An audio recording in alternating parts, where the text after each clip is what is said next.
I don't know my f***ing address. All I know is if I call my dad, where he was. Tyler Greenwood was more right than he realized when he called police August 30th. I can defend myself if you wanted me to. And I said, get your truck. I'm embarrassed that he called 911. My family's calling the sheriff's office. It was here on the corner that investigators say Major Greenwood picked up his son around 3 a.m. and took him from the scene of the crash. Problem was, the deputies who responded say it was the scene of a crime.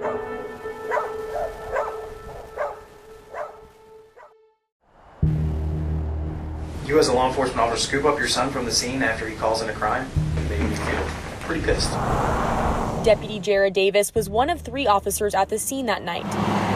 Initially, Tyler reported he'd been jumped at a house party, but he'd also been in a car accident, and as Tyler himself would later admit in an interview with investigators, he was, quote, drunk.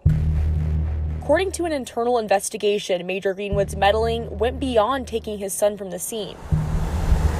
When officers followed them home to conduct a DUI investigation, they say both Major Greenwood and his wife, Kimberly, interfered. I was pissed because it was bullshit. Kimberly Greenwood began recording the deputies on her phone, according to the internal investigation, threatening to call a lawyer and yelling that they were ruining her son's life. She later defended her actions to investigators, saying her son was the victim. They give the boy a ticket. He just got his ass beat.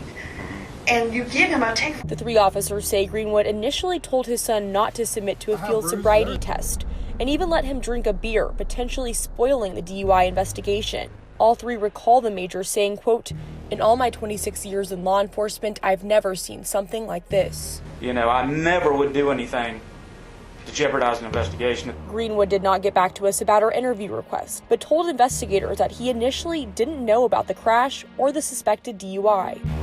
If I really was going to interfere, I wouldn't have gone and got the kid out of his house. Everybody knows the rules of you don't cooperate if you want to beat a DUI. But Deputy Davis said he didn't see any alternate explanation for Greenwood's actions. After the totality of everything that was told to us, it sounded like somebody was, they more or less were trying to duck a DUI. Tyler eventually submitted to a sobriety test, and while it wasn't perfect, deputies determined they couldn't make an arrest.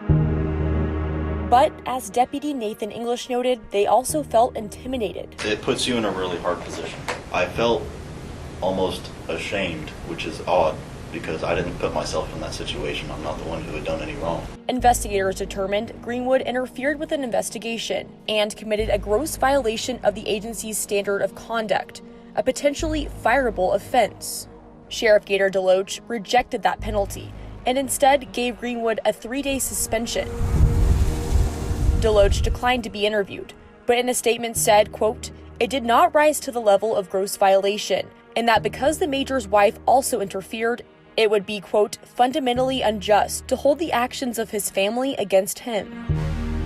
Family, also the reason Greenwood acted as he did that night, telling investigators he was thinking less like an officer and more like a dad. You ever consider how that would make them feel? I mean, you're a major with the agency. You got 2 deputy sheriffs out there. How are they supposed to feel? I get it now. At the time, that isn't what was in my mind. It was really making sure my son was treated right. Haley Harrison, First Coast News, on your side.